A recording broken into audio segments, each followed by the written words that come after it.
함께 사도신경으로 신앙 고백하시겠습니다.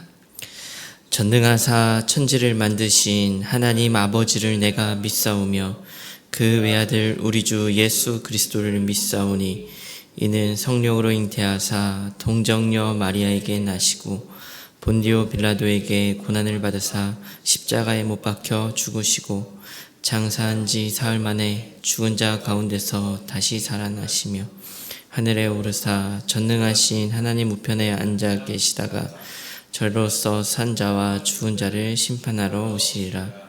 성령을 믿사오며 거룩한 공회와 성도가 서로 교통하는 것과 죄를 사하여 주시는 것과 몸이 다시 사는 것과 영원히 사는 것을 믿사옵나이다. 아멘. 찬송가 486장 찬송하시겠습니다.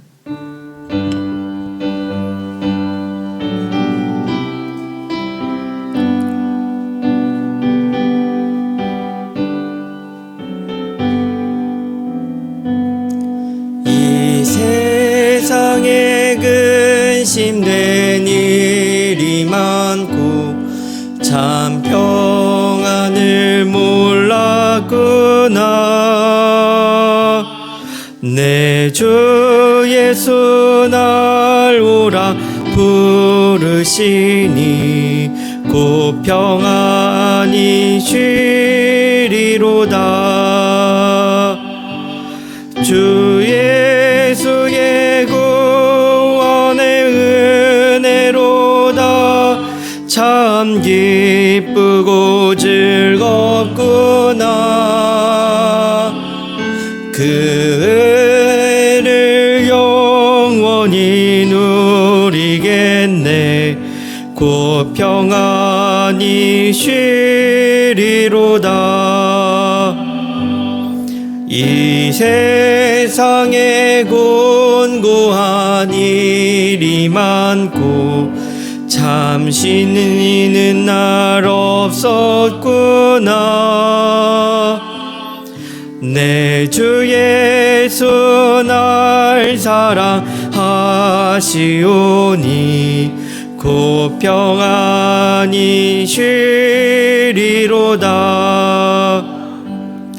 주 예수의 구원의 은혜로다. 참 기쁘고 즐겁구나. 그 은혜를 영원히 누리겠네. 곧 평안히 쉬리로다.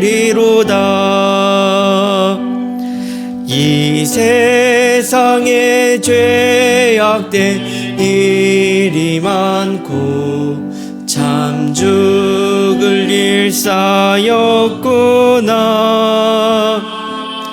내 주 예수 날 건져 주시오니 곧 평안히 쉬리로다.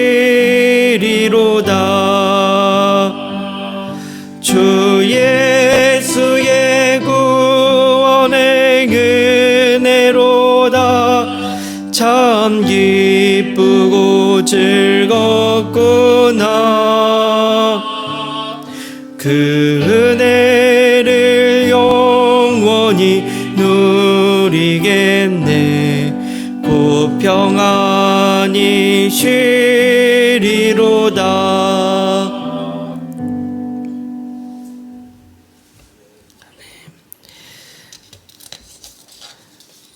명절 연휴에도 기도의 자리로 나오신 우리 모든 성도님들을 환영하고 축복합니다. 광고 한 가지 드리겠습니다. 내일 추석 당일은 새벽 기도회로 모이지 않고요. 또 연휴 마지막 날인 수요일은 새벽 기도회와 수요 예배가 정상적으로 드려집니다. 그리고 연휴 기간 동안에 교회당은 운영되지 않으니 참고해 주시기를 부탁드립니다. 오늘 우리가 함께 나눌 하나님의 말씀은 열왕기하 8장 1절부터 6절의 말씀입니다. 열왕기하 8장 1절부터 6절의 말씀입니다. 교독하여 읽도록 하겠습니다. 엘리사가 이전에 아들을 다시 살려준 여인에게 이르되 너는 일어나서 내 가족과 함께 거주할 만한 곳으로 가서 거주하라. 여호와께서 기근을 부르셨으니 그대로 이 땅에 7년 동안 임하리라 하니 여인이 일어나서 하나님의 사람의 말대로 행하여 그의 가족과 함께 가서 블레셋 사람들의 땅에 7년을 우거하다가 7년이 다음에 여인이 블레셋 사람들의 땅에서 돌아와 자기 집과 전토를 위하여 호소하려 하여 왕에게 나아갔더라. 그때 왕이 하나님의 사람 사환 게하시와 서로 말하며 이르되 너는 엘리사가 행한 그 모든 큰 일을 내게 설명하라 하니 게하시가 곧 엘리사가 죽은 자를 다시 살린 일을 왕에게 이야기할 때에 그 다시 살린 아이의 어머니가 자기 집과 전토를 위하여 왕에게 호소하는지라. 게하시가 이르되 내 주 왕이여 이는 그 여인이요 저는 그의 아들이니 곧 엘리사가 다시 살린 자니이다 하니라. 왕이 그에게 물음에 여인이 설명한지라. 왕이 그를 위하여 한 관리를 임명하여 이르되 이 여인에게 속한 모든 것과 이 땅에서 떠날 때부터 지금까지를 다 돌려주라 하였더라. 아멘.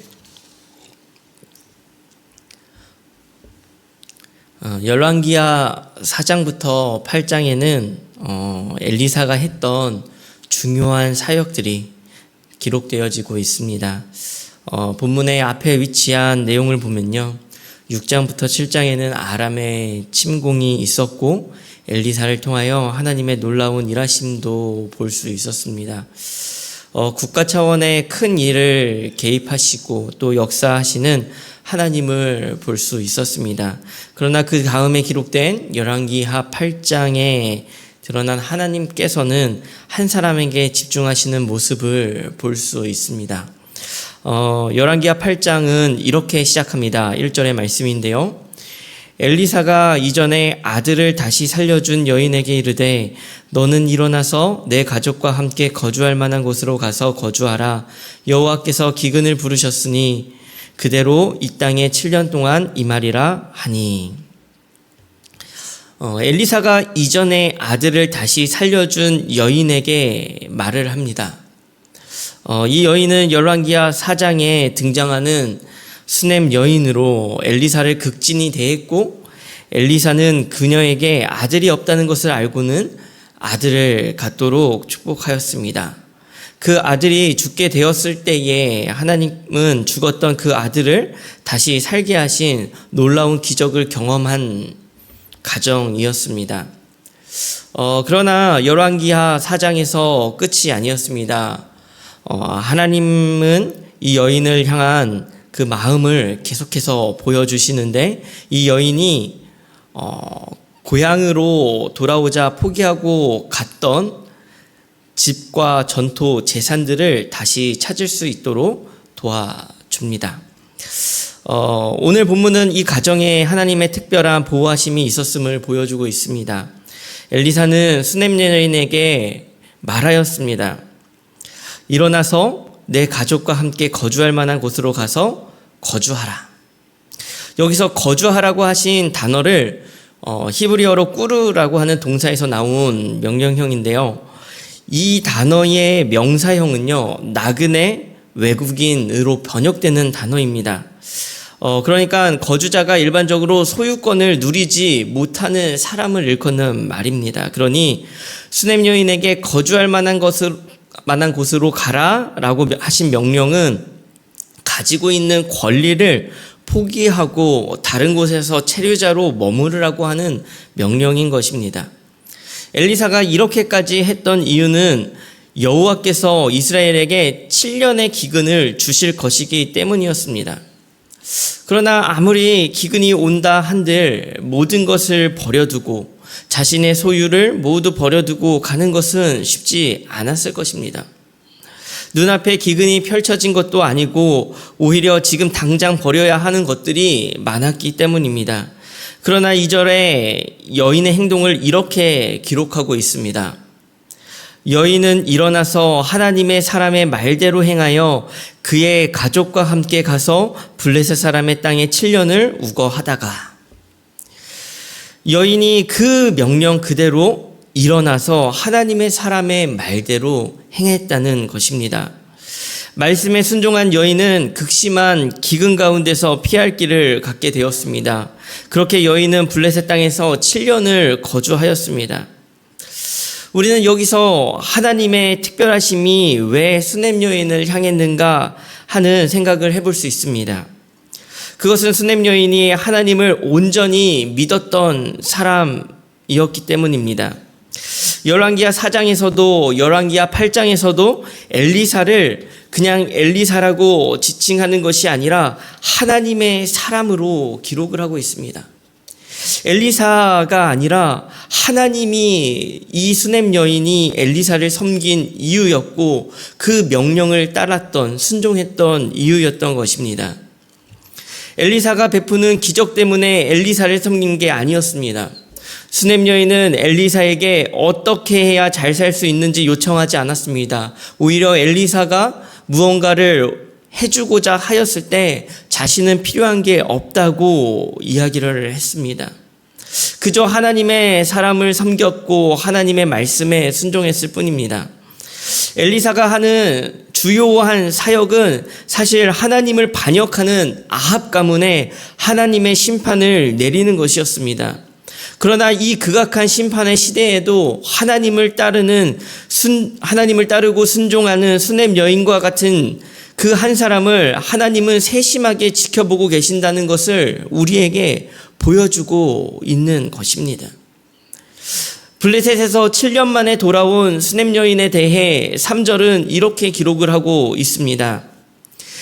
7년이 다함에 여인이 블레셋 사람의 땅에서 돌아와 자기 집과 전토를 위하여 호소하려 하여 왕에게 나아갔더라. 여인이 집과 전토를 찾기 위해 왕에게 나아가고자 했습니다. 아마도 여인의 가정이 블레셋 땅에 머무는 동안 집과 전토는 주인이 없는 땅으로 간주되어 국가에 기속되었거나 혹은 다른 사람이 차지하고 있었던 것입니다. 또한 본문에서 남편이 등장하지 않고 여자가 직접 왕으로 나아간 것으로 보아 아마도 남편은 죽어 여인은 과부가 된 것으로 보입니다. 여기서 호소하다라는 단어는 부르짖다라는 뜻으로 천둥소리와 같은 고통의 상황에서 도움을 위해 절규하는 목소리를 묘사한 것입니다. 여인에게 집과 전토를 찾는 일은 그냥 한번 해보는 일이 아니라 반드시 해야만 하는, 반드시 그것이 있어야지만이 생계를 유지해 나갈 수 있는, 그 아들을 지켜나갈 수 있는 아주 간절한 일이었던 것입니다. 수넴 여인이 재산을 찾기 위해 왕궁으로 갔을 때 때마침 왕과 엘리사의 종 게하시가 이야기를 나누고 있었습니다. 4절은 이렇게 기록을 합니다. 그때에 왕이 하나님의 사람의 사환 게하시와 서로 말하며 이르되 너는 엘리사가 행한 모든 큰 일을 내게 설명하라 하니. 여기서 큰 일이라고 하는 것은 하나님께서 주체가 되셔서 행하셨던 이적들을 나타낼 때 사용하는 말입니다. 그러니까 왕이 게하시에게 엘리사가 행한 하나님의 기적을 말해달라고 하는 것입니다. 사실 이 장면은 굉장히 독특한 장면입니다. 왕이 선지자도 아닌 선지자의 사환에게 선지자의 이야기를 들려달라고 간곡히 요청하는 이 모습은 사실 말이 안 되는 장면입니다. 심지어 왕이 우상숭배를 행하는 여호람 왕이 이런 요청을 하는 겁니다. 말도 안 되는 일이죠. 이런 일이 가능한 이유는 그 당시에 엘리사의 명성이 굉장히 컸다는 것을 의미하기도 합니다. 엘리사가 행하는 놀라운 이적들이 온 나라 가운데 가득했다는 것이죠. 그럼에도 불구하고 왕이 선지자의 사환에게 이런 것들을 묻는 장면은 굉장히 독특한 장면일 수밖에 없습니다. 왕에게 요청을 받은 게하시가 왕에게 엘리사가 행한 기적들을 이야기했습니다. 엘리사가 일으켰던 수많은 기적을 이야기했을 것입니다. 그리고 엘리사가 일으킨 기적의 절정이 무엇이었습니까? 단연 수냄 여인의 이야기였습니다. 죽은 자가 살아난 이야기, 그 이적의 이야기가 클라이막스로 달아올랐을 때 5절은 이렇게 기록을 하고 있습니다. 게하시가 곧 엘리사가 죽은 자를 다시 살린 일을 왕에게 이야기할 때에 그 다시 살린 아이의 어머니가 자기 집과 전토를 위하여 왕에게 호소하는지라. 게하시가 이르되 내 주 왕이여 이는 그 여인이요 저는 그의 아들이니 곧 엘리사가 다시 살린 자니이다 하니라. 아멘. 여기서 번역되지 않았지만 본문의 제일 앞에 히브리어로 베힌네라고 하는 단어로 시작을 합니다. 이게 뭐냐면 감탄사입니다. 직역하면 그리고 보라, 봐라, 놀랄 만한 일이 일어났다라는 것입니다. 게하시가 수냄 여인의 기적과 수많은 이적들을 이야기하고 클라이막스로 수냄 여인의 이야기를 하는 그때에 마침 수냄 여인이 찾아온 것입니다. 우연히 그 타이밍에 찾아오게 된 것입니다. 잃었던 집과 전토를 찾으러 과부가 된 수냄 여인이 호소하러 찾아온 것입니다. 그때의 게하시가 말하는 겁니다. 왕이여 보십시오. 이는 그 여인이요 옆에 있는 아들이 엘리사가 다시 살린 그 아들입니다 라고 하는 겁니다. 사랑하는 성도 여러분, 이 상황이 우연으로 보이십니까? 우연히 겹치면 필연이다 라는 말이 있는데요, 있을 수 없는 일들이 겹치고 겹쳐서 지금 이 순간 무엇이 보이십니까? 수냄 여인의 삶에 하나님께서 개입하고 계시다는 것을 선명하게 보고 계시지 않으십니까? 왕이 이 여인의 호소를 안 들을 수 없게끔 하나님께서 섭리하신 것입니다. 6절은 이렇게 기록하고 있습니다. 왕이 그 여인에게 물음에 여인이 설명한지라. 왕이 그를 위하여 한 관리를 임명하여 이르되 이 여인에게 속한 모든 것과 이 땅에서 떠날 때부터 이제까지 그의 밭의 소출을 다 돌려주라 하였더라. 결국 왕을 통해 수냄 여인은 잃었던 집과 전토를 다시 되찾게 되었고, 그뿐 아니라 이 땅에서 떠날 때부터 지금까지, 그러니까 7년간 거두어 드릴 만큼의 소출을 돌려주라고 왕은 지시하셨습니다. 하나님께서 왕의 마음을 움직이신 겁니다. 얼마나 많은 사람이 왕에게 찾아오겠습니까? 왕의 입장에서 수냄 여인은 수많은 사람 중에 한 명일 수밖에 없었습니다. 그러나 하나님은 그 한 사람을 위해 일하셨고, 그 한 사람을 특별한 한 사람으로 하나님은 만들어 주셨습니다. 왜냐하면 그 수냄 여인이 하나님에게 그 특별한 한 사람이었기 때문입니다. 하나님은 이 사건을 통해서 하나님께서 한 사람을 위해 행하시는 놀라운 그 일들을 우리에게 보여주고 계시는 겁니다. 사랑하는 성도 여러분, 하나님은 큰 일을 일으키시는 분이십니다. 나라를 세우시고 나라를 없애기도 하시며 온 세상을 주관하는 분이십니다. 그러나 오늘 말씀은 우리에게 분명하게 보여주고 계십니다. 하나님의 시선이 하나님을 따르는 한 영혼을 놓치지 않고 계시다는 것을 말입니다. 사랑하는 성도 여러분, 우리는 하나님께서 하나님께서 보시는 한 사람입니다. 아합 왕을 보시고 여호람 왕을 보시며 수냄 여인을 보셨듯이 우리 한 사람을 잊지 않으시는 분이십니다. 그리고 언제나 특별하고 완벽한 타이밍으로 우리의 삶을 이끌어 가심을 바라보길 원합니다. 때로는 우리 앞에 7년의 기근이 놓이고 모든 것을 다 잃은 듯 보이는 삶이 눈앞에 있을지도 모릅니다. 그러나 하나님은 쉬지 않으시고 우리를 위하여 작은 타이밍까지 준비하시는 분이십니다. 우리는 추석 연휴를 보내며 삶에서 돌아보지 못했던 사람들과 일들을 마주하게 됩니다. 모든 일과 만남 가운데 그 가운데에도 하나님의 완벽한 섭리가 있는 줄 믿습니다. 그 하나님을 신뢰하면서 나아가는 우리의 오늘 하루, 그리고 우리의 모든 삶 되기를 간절히 소망합니다. 우리 함께 말씀을 기억하며 기도했으면 좋겠습니다. 우리 첫 번째 기도하실 때는 나의 삶을 세심하게 바라보시고 이끌어 가시는 하나님의 시선을 보게 하시고 삶을 하나님 앞에서 살아나게 내게 해달라고 기도했으면 좋겠고요. 둘째로 눈앞에 마주한 기근이 아니라 하나님의 완벽한 섭리와 타이밍을 신뢰하며 나아가게 하소서 기도했으면 좋겠습니다. 마지막으로 교회를 위해 기도하실 때에는 06남 다락방을 위하여 기도하는 날입니다.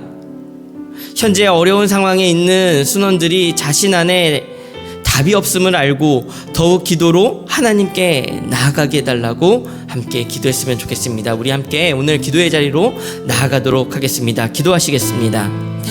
하나님, 참으로 감사합니다. 하나님,